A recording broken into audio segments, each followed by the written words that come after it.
વર્ણિવેશરમણીય દર્શનમ મંદહાસરુચિરાનનાંબુજમ પૂજિતમ સુરુ નરોત્તમૈર્મુદા ધર્મનંદનમહં વિચિંતયે.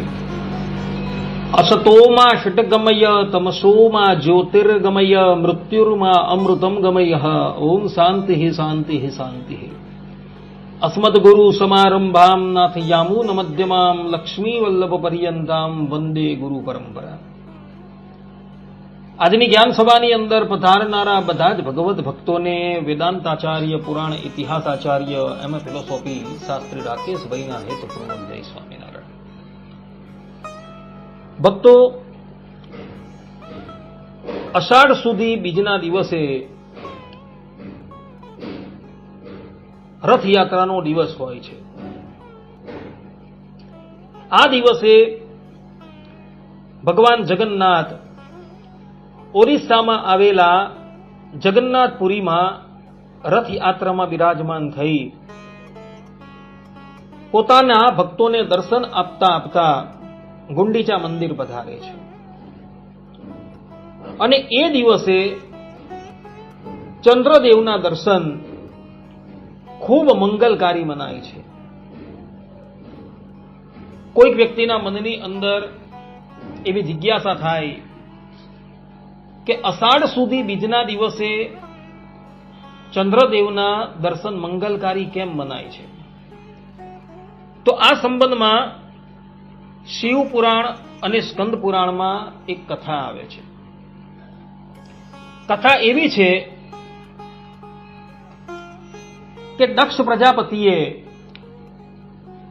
પોતાની 60 કન્યાઓમાંથી 27 કન્યાના લગ્ન ચંદ્રદેવની સાથે કરાવેલા હતા. અને સાથે સાથે દક્ષ પ્રજાપતિએ ચંદ્રદેવની પાસે વચન લીધેલું હતું કે તમારે અમારી આ બધી જ કન્યાને એક સરખો પ્રેમ આપવો. પરંતુ ચંદ્રદેવ રોહિણી પર અતિશય આસક્ત હતા અને રોહિણીને ઘણો પ્રેમ કરતા હતા. એને લઈને દક્ષ પ્રજાપતિની બાકીની 26 કન્યાઓ પોતાના પિતાની પાસે આવે છે અને એવો ચંદ્રદેવની ફરિયાદ કરે છે. જેથી ક્રોધાયમાન થઈ દક્ષ પ્રજાપતિ ચંદ્રદેવને ક્ષય થઈ જવાનો શાપ આપે છે. અને એને લઈ ચંદ્રદેવને ક્ષય રોગ થાય છે અને ધીરે ધીરે એનું શરીર ગળાવવા લાગે છે. બ્રહ્માજીની સલાહથી ચંદ્રદેવ પ્રભાસ પાતળ નામના ક્ષેત્રમાં આવે છે અને ત્યાં આવી ભગવાન શંકરની આરાધના કરે છે. એની આરાધનાથી પ્રસન્ન થઈ ભગવાન શંકર ચંદ્રદેવને દર્શન આપે છે અને એને ક્ષય રોગથી મુક્ત કરી પોતાના મસ્તકની ઉપર સ્થાન આપે છે. જે દિવસે ચંદ્રદેવ ક્ષય રોગથી મુક્ત થયા હતા એ દિવસ હતો અષાઢ સુધી બીજનો દિવસ. અને એ જ દિવસે જગન્નાથ ભગવાન રથની ઉપર બિરાજમાન થઈ પોતાના ભક્તોને દર્શન આપતા આપતા જગન્નાથપુરીમાં આવેલા ગુંડીચા મંદિરમાં જાય છે. અને એટલે માટે અષાઢ સુદ બીજના દિવસે ચંદ્રના દર્શન અતિશય શુભ મનાયા છે.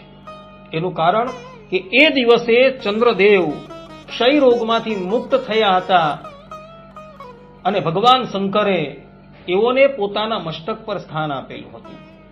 અને એટલે માટે અષાઢ સુદ બીજના દિવસે ચંદ્રના દર્શન અતિશય મંગલકારી મનાયા છે. આ સંબંધમાં ધર્મ સિંધુમાં કાશીનાથ ઉપાધ્યાયજી કહે છે કે અષાઢસ્ય સિતે પક્ષે દ્વિતીયાયામ રથોત્સવઃ તત્ર ચંદ્રસ્ય દર્શનાત સર્વ પાપ પ્રણાશનમ અનેક પુણ્યદાયકમ ચ ભવેત. અર્થાત કે અષાઢ મહિનાના શુક્લ પક્ષની દ્વિતીયા તિથિએ રથોત્સવ અર્થાત કે જગન્નાથ રથયાત્રા થાય છે. તે દિવસે એટલે કે અષાઢી બીજના દિવસે સાંજે ચંદ્રના દર્શન કરવાથી મનુષ્યના તમામ પાપોનો ક્ષય થઈ જાય છે અને એને અનેક ગણું પુણ્ય પ્રાપ્ત થાય છે.